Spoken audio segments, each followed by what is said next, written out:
जय हिंद प्यारे साथियों, आप लोग कैसे हैं। उम्मीद करते हैं आप लोग अच्छे होंगे। पॉलिटी की इम्पोर्टेंट सीरीज में आप सभी का स्वागत है। आज इस सीरीज का पार्ट 2 करने वाले हैं। पार्ट 2 पहले ही कर चुके हैं। आज की इस वीडियो में टॉप 50 क्वेश्चन करने वाले हैं। तो आइए दोस्तों, आज की वीडियो को शुरू करते हैं। दोस्तों आज क्वेश्चन नंबर 51 से शुरू करते हैं, क्योंकि 50 क्वेश्चन पिछली वीडियो में कराए जा चुके हैं, जिसको आप प्ले लिस्ट में जाकर देख सकते हैं पिछली वीडियो। आइए आज का पहला क्वेश्चन करते हैं। राज्य के नीति निर्देशक सिद्धांत संविधान में वर्णित हैं। तो राज्य के नीति निर्देशक सिद्धांत जो कि संविधान के भाग 4 में वर्णित हैं, और अनुच्छेद 36 से 51 अनुच्छेद में राज्य के नीति निर्देशक सिद्धांतों का वर्णन किया गया है। अगला क्वेश्चन, संविधान में आपातकालीन उपबंध कहाँ से लिया गया है। तो आपातकालीन उपबंध संविधान में जर्मनी के संविधान से लिया गया है। संविधान में समवर्ती सूची का विषय कहाँ से लिया गया है। तो संविधान में समवर्ती सूची का विषय ऑस्ट्रेलिया के संविधान से लिया गया है। अगला क्वेश्चन, संविधान संशोधन की प्रक्रिया किस देश के संविधान से ली गई है। तो संविधान संशोधन की प्रक्रिया दक्षिण अफ्रीका के संविधान से ली गई है। इसको ऐसे याद करना है दोस्तों, जैसे दक्षिण अफ्रीका की टीम बहुत अच्छा खेलती है, वहाँ के प्लेयर बहुत अच्छा खेल खेलते हैं क्रिकेट, लेकिन कभी भी विश्व कप नहीं जीत सके हैं, इसलिए उनकी टीम में अभी संशोधन करने की ज़रूरत है। इस तरीके से आप इसको याद कर सकते हैं कि संविधान संशोधन की प्रक्रिया दक्षिण अफ्रीका के संविधान से ली गई है। अगला क्वेश्चन, संसद को संविधान में संशोधन करने की शक्ति प्रदान करता है। तो संसद को संविधान में संशोधन करने की शक्ति अनुच्छेद 368 के अंतर्गत है, और अनुच्छेद 368 का वर्णन भाग 20 में संविधान के किया गया है। अगला क्वेश्चन, संविधान में प्रथम संशोधन कब किया गया था। तो प्रथम संशोधन संविधान में 1951 में किया गया था। अगला क्वेश्चन, भारतीय संविधान कौन सी नागरिकता प्रदान करता है। तो भारतीय संविधान एकल नागरिकता प्रदान करता है, क्योंकि यहाँ पे अलग अलग राज्यों की कोई नागरिकता नहीं है। जैसे कि हम सब भारतीय हैं, तो सिर्फ भारत की नागरिकता है, जो कि एकल नागरिकता है। अगला क्वेश्चन, समवर्ती सूची के विषयों पर विधि निर्माण की शक्ति प्राप्त है। तो समवर्ती सूची के विषयों पर विधि निर्माण यानी कि कानून निर्माण की शक्ति जो कि केंद्र व राज्य दोनों के पास है। अगला क्वेश्चन, वन एवं पर्यावरण किसका विषय है। तो वन एवं पर्यावरण जो कि समवर्ती सूची का विषय है। समवर्ती सूची के विषय वो होते हैं जो कि केंद्र और राज्य दोनों के अंतर्गत आते हैं, या दोनों के द्वारा हैंडल किए जाते हैं, वो समवर्ती सूची के विषय कहलाते हैं। तो वन एवं पर्यावरण जो कि समवर्ती सूची का विषय है। कानून व्यवस्था विषय है, तो कानून व्यवस्था राज्य सूची का विषय है, क्योंकि केंद्र की कोई पुलिस नहीं होती। जैसे पुलिस एग्जाम्पल है, हर एक राज्यों की अलग अलग पुलिस है, तो कानून व्यवस्था जो कि राज्य सूची का विषय है। अगला क्वेश्चन, शिक्षा समाचार पत्र किसका विषय है। तो शिक्षा एवं समाचार पत्र जो कि समवर्ती सूची का विषय है। अगला, रेल डाक रक्षा विषय किसका है। तो रेल डाक और रक्षा जो कि संघ सूची यानी कि केंद्र सूची का विषय है। अगला क्वेश्चन, पंचायती राज विषय है। तो पंचायती राज जो कि राज्य सूची का विषय है। दोस्तों ये सूची बहुत इंपॉर्टेंट है, इससे एक क्वेश्चन पूछा जाता है। पिछली बार भी एक क्वेश्चन पूछा गया था। अगला क्वेश्चन, 11वीं अनुसूची किससे संबंधित है।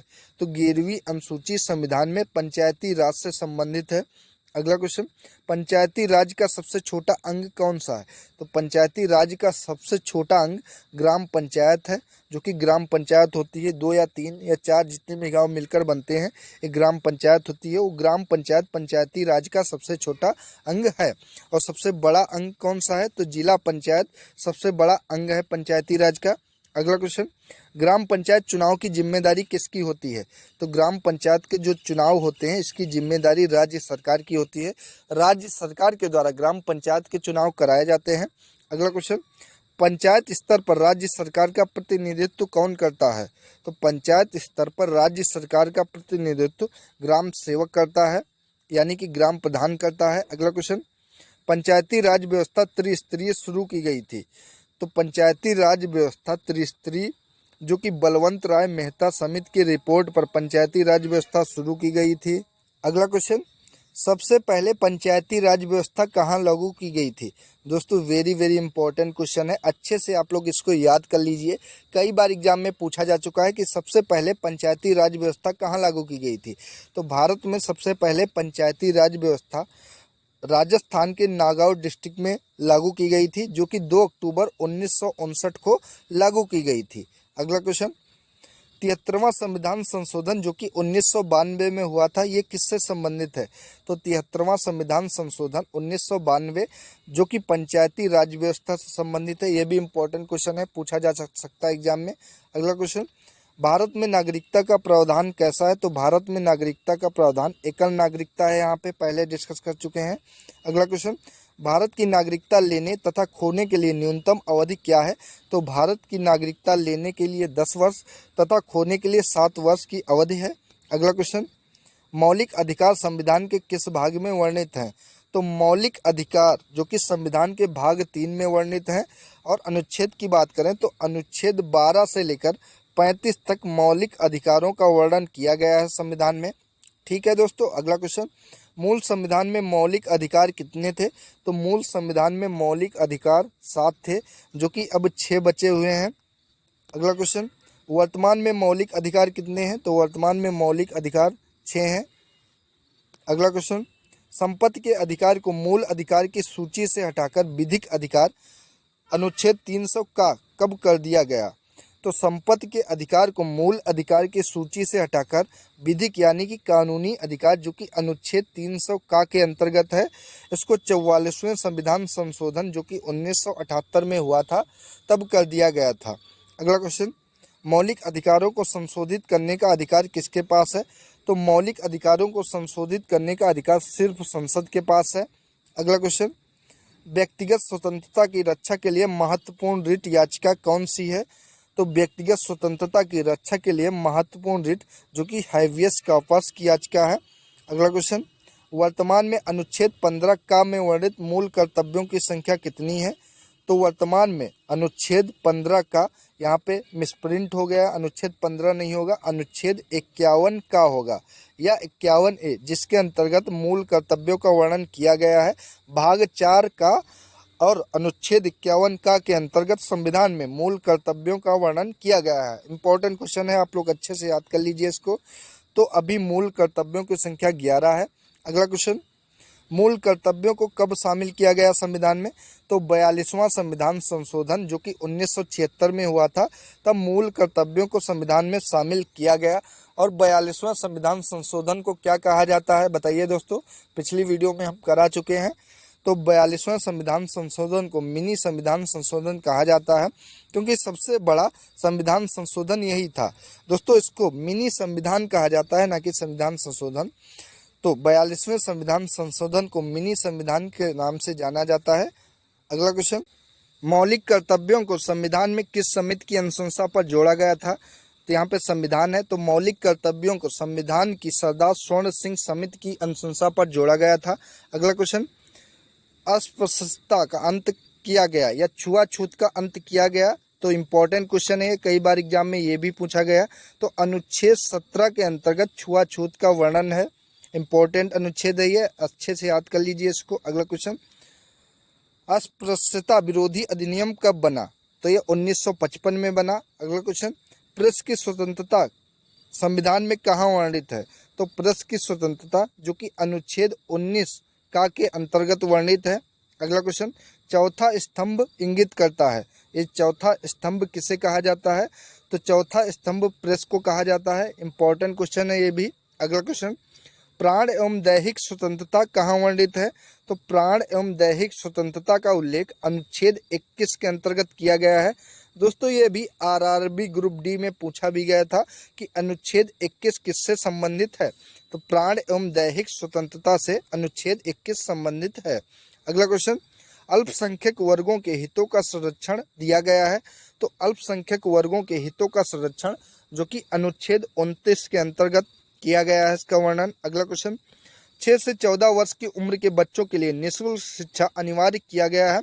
तो 6 से 14 वर्ष की उम्र के बच्चों के लिए निःशुल्क शिक्षा जो कि 86वां संविधान संशोधन 2002 के अंतर्गत किया गया है कि कोई भी 6 से 14 वर्ष का जो भी बच्चा होगा वो निःशुल्क शिक्षा ग्रहण कर सकता है। इसको 86वें संविधान संशोधन 2002 में जो हुआ था उसके अंतर्गत शामिल किया गया है संविधान में। अगला क्वेश्चन, 14 वर्ष से कम आयु के बच्चों द्वारा जोखिम भरा काम करवाना अपराध है। इसका वर्णन किस अनुच्छेद के अंतर्गत है? तो इसका वर्णन अनुच्छेद 24 के अंतर्गत है कि 14 वर्ष के कम आयु के बच्चे से काम करवाना। इंपॉर्टेंट क्वेश्चन है दोस्तों, कई बार एग्जाम में ये भी पूछा जा चुका है। ठीक है, अगला क्वेश्चन, संसद के अंग कौन कौन से हैं? तो संसद के 3 अंग हैं, जो कि राष्ट्रपति, राज्यसभा और लोकसभा। तो 3 अंगों से मिलकर संसद बनी है। अगला क्वेश्चन, भारत का प्रथम नागरिक कौन होता है? तो भारत का प्रथम नागरिक राष्ट्रपति होता है। भारत के प्रथम राष्ट्रपति कौन थे? तो भारत के प्रथम राष्ट्रपति डॉक्टर राजेंद्र प्रसाद थे। अगला क्वेश्चन, तीनों सेनाओं का सेनापति कौन होता है? तो तीनों सेनाओं का सेनापति राष्ट्रपति होता है। अगला क्वेश्चन, संविधान के किस अनुच्छेद के अनुसार राष्ट्रपति पद की व्यवस्था की गई है? इंपॉर्टेंट है, अच्छे से आप लोग इसको याद कर लीजिए कि संविधान के किस अनुच्छेद के अनुसार राष्ट्रपति पद की व्यवस्था की गई है। तो इसका राइट आंसर हो जाएगा अनुच्छेद 52 के अंतर्गत राष्ट्रपति के पद को संविधान में लाया गया है। अगला क्वेश्चन, संसद के प्रत्येक अधिवेशन का उद्घाटन कौन करता है? तो संसद के प्रत्येक अधिवेशन का उद्घाटन राष्ट्रपति करता है। अगला क्वेश्चन, राष्ट्रपति त्याग पत्र सौंपता है। अगर दोस्तों राष्ट्रपति को अपना त्याग पत्र देना हो या राष्ट्रपति को अपना इस्तीफा देना हो तो किसको अपना इस्तीफा देगा? तो उपराष्ट्रपति को अपना इस्तीफा देगा। अगला क्वेश्चन, राष्ट्रपति एवं उपराष्ट्रपति का कार्यकाल कितना होता है? तो राष्ट्रपति एवं उपराष्ट्रपति दोनों का कार्यकाल 5 वर्ष के लिए होता है। अगला क्वेश्चन, राष्ट्रपति को उसके पद से हटाने की एकमात्र प्रक्रिया कौन सी है? तो राष्ट्रपति को उसके पद से महाभियोग के अंतर्गत हटाया जा सकता है कि महाभियोग उस पर लगा के राष्ट्रपति को उसके पद से हटाया जा सकता है। और महाभियोग का वर्णन अनुच्छेद 61 के अंतर्गत है संविधान में। इम्पोर्टेंट अनुच्छेद है, ये एग्जाम में पूछ लेता है कि अनुच्छेद 61 के अंतर्गत क्या आता है। तो उसका राइट आंसर हो जाएगा महाभियोग। अगला क्वेश्चन, राष्ट्रपति पर महाभियोग लगाने की सूचना दी जाती है। अगर राष्ट्रपति पर महाभियोग लगाया जाता है तो उसको कितने दिन पहले सूचना दी जाती है? तो दोस्तों 14 दिन पूर्व राष्ट्रपति को सूचना दे दी जाती है कि उस पर महाभियोग लगाया जाएगा। अगला क्वेश्चन, राष्ट्रपति और उपराष्ट्रपति का मासिक वेतन कितना है? तो राष्ट्रपति का मासिक वेतन 5 लाख रुपए है और उपराष्ट्रपति का मासिक वेतन 4 लाख रुपए पर महीना है। तो दोस्तों ये थी आज की इम्पोर्टेंट वीडियो अगर अच्छी लगी हो वीडियो को लाइक एंड शेयर करें और चैनल को सब्सक्राइब करें। धन्यवाद।